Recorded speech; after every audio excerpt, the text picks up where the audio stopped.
dear Bagginses and Boffins. Hello, everyone. Welcome back. We are talking about I guess I can say it is a less than enthusiastic group of people online that are expressing some of their displeasure towards the Amazon's Lord of the Rings show, The Rings of Power. And one of the larger voices it seems to be Nerdrotic in terms of criticizing what he perceives to be the wokeness of Amazon's show. And so I thought we would take some time to just look at some of his criticisms. In this video, I have gone ahead and watched it ahead of time. And in this video, he is a lot more reserved in his criticisms, which I think is a good idea because there's a lot we still don't know. I just want to say off the top, we have some Vanity Fair picks as well as a 1-minute teaser. And that is all we have about the show. But that has given us some information regarding actors playing specific characters, what those characters are going to be within the larger world of Middle-earth. And so there is some stuff to talk about there, and that's unfortunately where this conversation has gone. But because we don't know very much, we're simply talking about specific actors and their characters and their costumes. So anything to add before we Nope. watch some of this? All right. No. Series rises inside the Rings of Power. One show to rule them all. The first look at the billion-dollar saga set thousands of years before J.R.R. Tolkien's legendary trilogy. And what we have confirmed here is tokenized Tolkien. Remember when I joked? Okay, I just wanted to quickly jump in. That's actually a really good pun. But that aside, what I want to say, and this is something you and I have talked about a little bit in the past, but also briefly just before we started to record, which is Amazon doesn't actually have the rights to all of Tolkien's written work. They only have the rights to the Lord of the Rings, the 3 books that encompass the Lord of the Rings, as well as the Hobbit book, and whatever's contained within those pages, including the appendices. And that is where a lot of this story, the parts that do truly belong to Tolkien, are being lifted from the appendices, because the actual work that they have the rights to takes place way in the future from when this show will be set.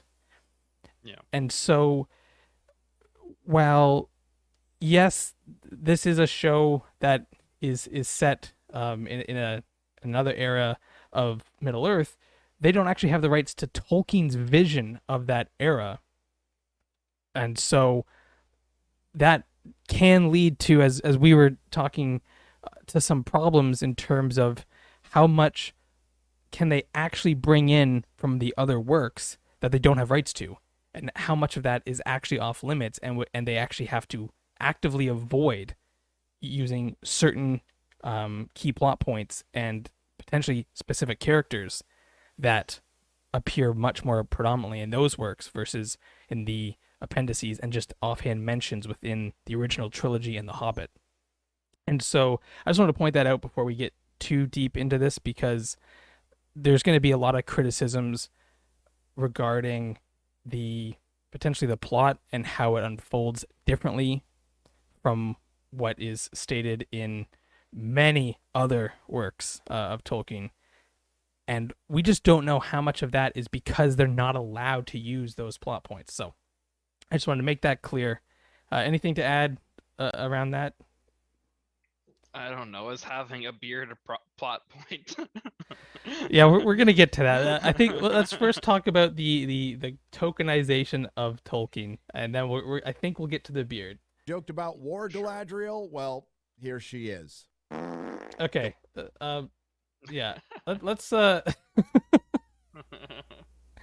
Let's quickly talk about War Galadriel, because this is something that you and I mentioned in a previous video, how I wasn't a big fan of the armor. Oh, I was kind of indifferent, because what I said, if I remember correctly, is that this armor looks similar to flashback scenes we see with Boromir and Faramir, which means that this armor, to me, more closely resembles the armor of Gondor.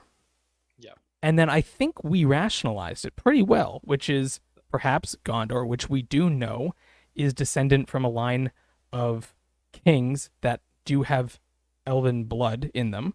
Perhaps they adopted this armor at some point between this moment in time and the flashback we see in the original trilogy.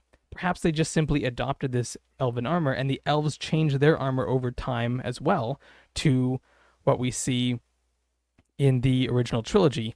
However, we do see flashbacks to other elven armor, in particular in the prologues of the movies.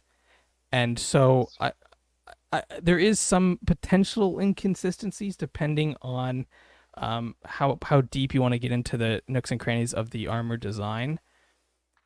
There are a lot of people online that really like this armor look, and there's a lot that don't. But to me, it's going to be hard for me initially to separate this from Gondor. That's my take there. Anything you want to add before I jump to our next point about Galadriel? That's my take too. Yeah. As well. So the bigger question for me, and this is one that Nerdrotic is getting at, is War Galadriel. There is a lot of people who prefer Galadriel to be a mage. We see her being more of a magic user than a sword wielding warrior. And this one is, I think this one kind of just comes from our preconceived notions about these people, especially if you played, say, Battle for Middle-earth 2, the strategy game series, where you can actually play as some of these heroes. And in that, she is clearly a magic user, similar to the Gandalf character that you can play with as well. And so I do feel that I think I would recognize Galadriel more, and it would be a lot easier for me to know right away who I'm looking at if she was more of a mage character. And one thing you and I kind of floated as would have been a fun idea is to have her be the Gandalf to this movie. So she would be the one sort of controlling things the same way Gandalf does, where it's really his plan through the entire fellowship. It's his ideas that we're listening to. He's the leader, yeah. Yeah. I mean, even though we've got Aragorn and Boromir, who are both kind of vying for leadership on what to do, ultimately they both defer to Gandalf, because they both recognize that this wizard is incredibly wise and powerful. And if anyone is going to have an idea on how we need to destroy this ring and how we need to get from here all the way to Mount Doom without being detected, let's just defer to Gandalf and see what his plan is. And I think that would be, and I think we will see that here with Galadriel. It does seem in this trailer that she is leading some group of people, either elves or we know she meets up with a human, and there's some dwarves in the trailer. So it does seem like she is leading a group. But to me, I think I would be much more quickly to recognize the similarities between this and the original trilogy if she had adopted that role and maybe leaving the soldier role up to someone else. And I think that's what Nerdrotic is getting at, and so I can kind of sympathize with that idea. I don't think it's completely terrible the way he portrays it, but I do understand that this is potentially a bit of a jarring moment for people who have had this idea of Galadriel in their mind. So yeah, that's sort of, I think, what we're both kind of getting at. It's hard for us to immediately recognize her as Galadriel from what we have seen of Galadriel. Right. And they're trying to portray her as like a younger Galadriel.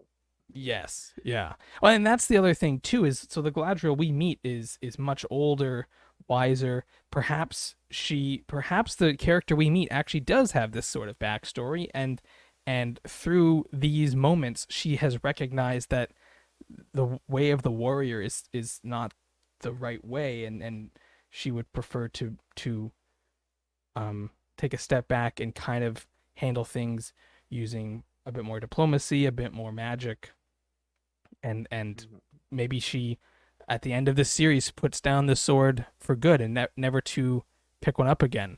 That would be a nice little callback to the original trilogy, in which we don't see her picking up a sword, or even saying, "Hey, I'll help you guys out in this quest." Yeah, It's like that's I'll join your fellowship. see, that's kind of the strange thing about it is when you do these prequels, you have to keep in mind that we know what happens. We know what happens when she meets up with the Fellowship that has just lost Gandalf. You could see her being like, "Oh, well, I see you need a new mage. Yeah. I'm going with you." Yeah, or I mean, there's the whole meme. I think we've mentioned this. There's a meme about some of the elves sitting at the Council of Elrond who have defeated a Balrog, who have fought orc armies before, and they sit quietly while this fellowship who've been to Mount Doom before. who have been to Mount Doom, who if something were to happen to Gandalf, the only one that knows the way. These people could also. Well, actually, it turns out that I think Boromir would also know the way, and maybe Aragorn. But Boromir for sure would know the way because Faramir knew the way, and Boromir, as we know from his dad, is way better than Faramir. But yeah, so the writers and for any series, you have to keep in mind that when you do these prequels, we know what happens, and so when we see a Galadriel behaving in this way, when we go back and watch the original trilogy, which I'm doing right now, you start to question why this character I see on my screen here, this sword wielding charging frontline charging warrior, is not keen on joining the Fellowship, especially since they've lost their 9th member. Maybe we need to get that magic 9 number again with a warrior mage Galadriel. But these are things that hopefully they're able to address towards the end of the series, so that they do fit in and they're in keeping with what we have already seen of this character in the future. So yeah, I think we both appreciate this criticism, and we know that there is some work to be done for this to pay off in the way that it's going to be fulfilling for people who are really big fans of Peter Jackson's movies. I regret to announce this is the end. I bid you all a very fond farewell.